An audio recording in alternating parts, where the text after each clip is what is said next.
Assalamualaikum warahmatullahi wabarakatuh. Selamat datang ke kelas Pendidikan Islam tahun 2 bersama saya Ustazah Amiza. Untuk tajuk kita pada hari ini ialah Nabi Muhammad SAW Al-Amin. Tajuk kita pada hari ini ialah Nabi Muhammad SAW Al-Amin, iaitu di bawah bidang sirah.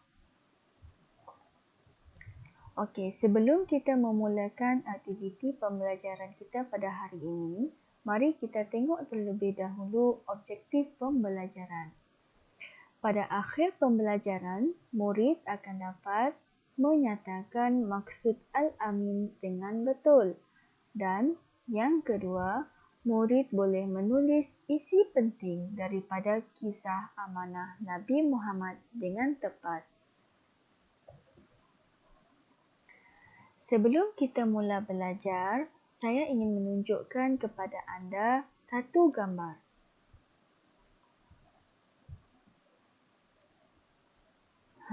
Ini ialah gambar yang diambil semasa sekolah bersemuka yang lalu di kelas tahun 1.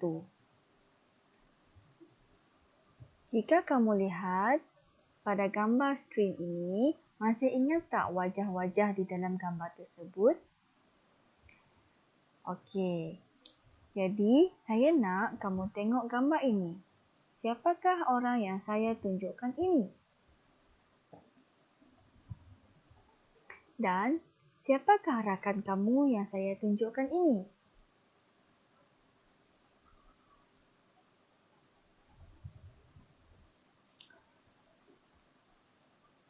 Ini ialah guru besar kita, iaitu Cikgu Amin. Dan ini pula kawan-kawan kamu, iaitu namanya Badrul Amin. Kalau kamu perasan, tajuk kita hari ini berkait rapat dengan dua nama ini. Amin, Amin. Sebenarnya, apa maksud Amin ni? Dan kenapa nama Nabi Muhammad ada Amin? Mari kita tengok. Okey, untuk aktiviti hari ini ialah kita akan belajar maksud Al-Amin. 2. Kisah Nabi Muhammad. 3. Meneladani sifat Nabi Muhammad. Dan yang keempat, latihan. Mari kita tengok satu persatu.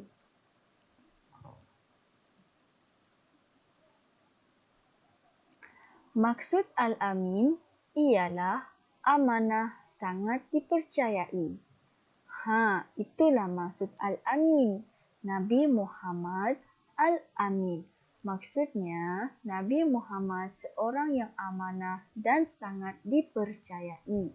Begitu jugalah maksud nama guru besar kita dan nama rakan kita, Badrul Amin, Cikgu Amin. Dua-dua ini bermaksud seorang yang amanah dan sangat dipercayai. Mari kita tengok kisah sifat amanah Nabi Muhammad di dalam buku teks kita. Mari kita baca bersama-sama.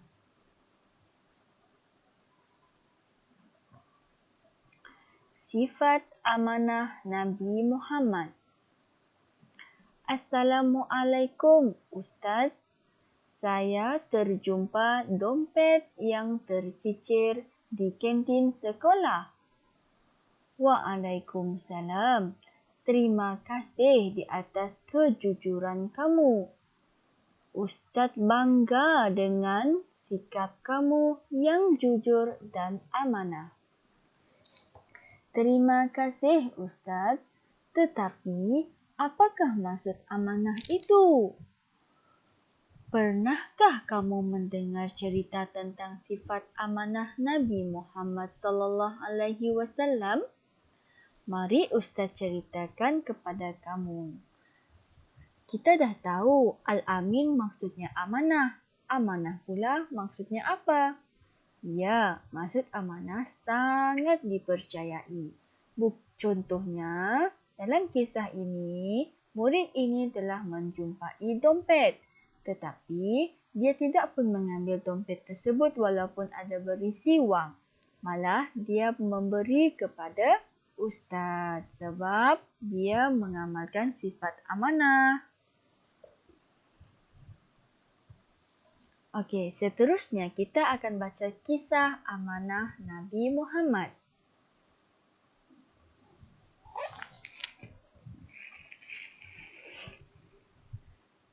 Nabi Muhammad sallallahu alaihi wasallam ialah seorang yang sangat amanah. Sayyidatuna Khadijah telah mengamanahkan Nabi Muhammad sallallahu alaihi wasallam untuk menguruskan perniagaannya di Syam. Sifat amanah Nabi Muhammad sallallahu alaihi wasallam itu mendorong kejayaan baginda dalam perniagaan. Bahkan baginda mendapat keuntungan yang besar. Sayyidatuna Khadijah tertarik dengan sifat amanah baginda sehingga memilih untuk menjadikan Nabi Muhammad sallallahu alaihi wasallam sebagai suaminya. Keunggulan sifat amanah Nabi Muhammad sallallahu alaihi wasallam itu mendorong masyarakat Arab memberikan gelaran Al-Amin. Al-Amin bermaksud sangat dipercayai. Beginilah kisah amanah Nabi Muhammad daripada sekadar pekerja Sayyidatuna Khadijah, iaitu menguruskan perniagaannya di Syam disebabkan sifat amanah dan kejujuran dan kepercayaan. Sekarang Sayyidatuna Khadijah tertarik dengan sifat tersebut sehingga kan Sayyidatuna Khadijah ingin menjadikan Nabi Muhammad sebagai suaminya. Malah masyarakat Arab lain pun turut memberi gelaran Al-Amin kepada Nabi Muhammad. Jadi, analisis daripada kisah amanah Nabi tersebut ialah isi penting daripada kisah yang kita baca tadi ialah yang pertama, dapat menambat hati Sayyidatuna Khadijah, iaitu seorang wanita bangsawan dan hartawan Arab. Maksudnya disebabkan amanahnya seorang Nabi ini, Sayyidatuna Khadijah pun berkenan dengan Nabi Muhammad.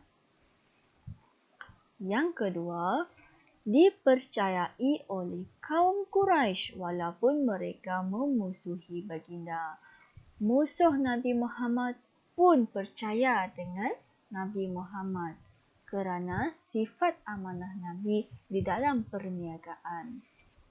Dan yang ketiga, kejayaan Nabi Muhammad sallallahu alaihi wasallam dalam perniagaan sehingga mendapat keuntungan atas sifat amanah Nabi. Kejayaan Nabi dalam perniagaan di bawah Sayyidatuna Khadijah telah mendapat keuntungan yang sangat besar. Jadi, ketiga-tiga ini adalah salah satu contoh analisis daripada kisah amanah Nabi Muhammad. Sebenarnya ada banyak lagi kisah amanah Nabi Muhammad yang boleh kita ikuti. Tetapi, bagaimanakah kita ingin meneladani ataupun mengikuti jejak langkah Nabi Muhammad ini untuk menjadi seorang yang amanah? Mari kita tengok. Bagaimana anda ingin meneladani Nabi Muhammad ataupun mencontohi Nabi Muhammad? Okey, sebelum itu kita ulang balik apakah yang Nabi lakukan. Yang pertama, Nabi sentiasa bercakap benar. Nabi sentiasa bercakap benar. Jadi, tugasan anda, bagaimanakah anda ingin mencontohi Nabi Muhammad? Saya wajib bercakap benar pada bila-bila masa. Jika kamu ingin mencontohi dan kamu ingin menjadi sebaik Nabi Muhammad, kamu wajib bercakap benar pada bila-bila masa. Yang kedua, Nabi menjalankan tanggungjawab dengan sempurna. Contohnya, dia sudah diberi tanggungjawab untuk menjalankan perniagaan di Syam. Jadi, Nabi Muhammad telah menjalankan tanggungjawab tersebut dengan baik dan sangat sempurna. Jika kita ingin berjaya macam Nabi Muhammad, apakah yang anda perlu lakukan? Saya wajib melaksanakan tugasan dengan sebaiknya. Contohnya, apa saja tugasan yang kita dapat di sekolah ataupun di rumah, kita kena melaksanakan tugasan tersebut dengan sebaiknya. Bukan sekadar siap sahaja. Dan yang ketiga, Nabi melarang merosakkan tanaman dan pohon. Maksudnya, Nabi sangat menggalakkan kita supaya menjaga tanaman dan pohon-pohon yang ada di muka bumi ini. Kerana semuanya adalah ciptaan Allah. Jadi, apa yang kita perlu buat? Saya wajib menjaga kebersihan dan keindahan alam sekitar. Seperti tidak membuang sampah di merata-rata tempat, menjaga harta benda awam dengan baik, menggunakan harta benda awam dengan baik dan sebagainya. Okey, itu saja yang kita belajar pada hari ini. Jadi, kita akan terus kepada bahagian latihan. Okey, anda boleh buka buku aktiviti muka surat 103. Buka buku aktiviti muka surat 103. Arahannya ialah suaikan. Okey, mari kita baca sama-sama dan kamu akan jawab soalan ini di dalam buku aktiviti kamu sendiri. Contoh, Nabi Muhammad berniaga ketika masih belia. Maksudnya masih dia bujang, masih belum kahwin lagi, masih muda. Okey, yang pertama, kejayaan baginda dalam perniagaan apa? Yang kedua, Nabi Muhammad berniaga di negeri apa? Malaysia, Terengganu, Nyaboh. Okey, yang ketiga, Al-Amin bermaksud. Al-Amin bermaksud. Yang keempat, Sayyidatina Khadijah melamar Nabi Muhammad sallallahu alaihi wasallam sebagai apa? Sebagai anaknya, sebagai suaminya, sebagai abangnya. Kamu cari jawapan di sini. Yang ini ialah sangat dipercayai. Sangat dipercayai. Yang ini gelaran bersifat amanah. Kerana bersifat amanah. Maaf, kerana bersifat amanah. Masih belia. Sebagai suaminya. Sebagai suaminya. Negeri Syam. Negeri Syam. Seterusnya, buka buku aktiviti muka surat 104.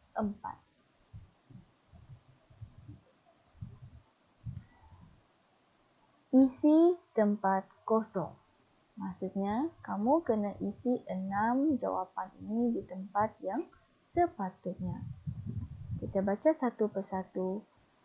Perniagaan Syam. Amanah. Al-Amin. Keuntungan suami. Okey, mari kita baca teks bersama-sama. Nabi Muhammad sallallahu alaihi wasallam ialah seorang yang sangat baginda telah diamanahkan oleh Sayyidatina Khadijah untuk menguruskan perniagaan di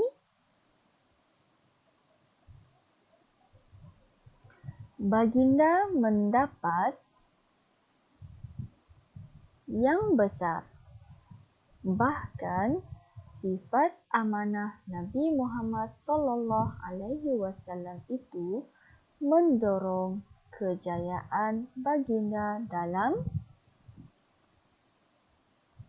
seterusnya menjadi tarikan kepada Sayyidatina Khadijah memilih Nabi Muhammad sallallahu alaihi wasallam sebagai masyarakat Arab memberikan gelaran kepada baginda yang bermaksud sangat dipercayai. Okey, kamu siapkan 2 tugasan ini dalam buku aktiviti. Sekiranya sudah siap, mohon ambil gambar dan hantar melalui WhatsApp secara personal. Itu saja tugasan kita pada hari ini. Sekian, wabillahi taufik wal hidayah. Wassalamualaikum warahmatullahi wabarakatuh.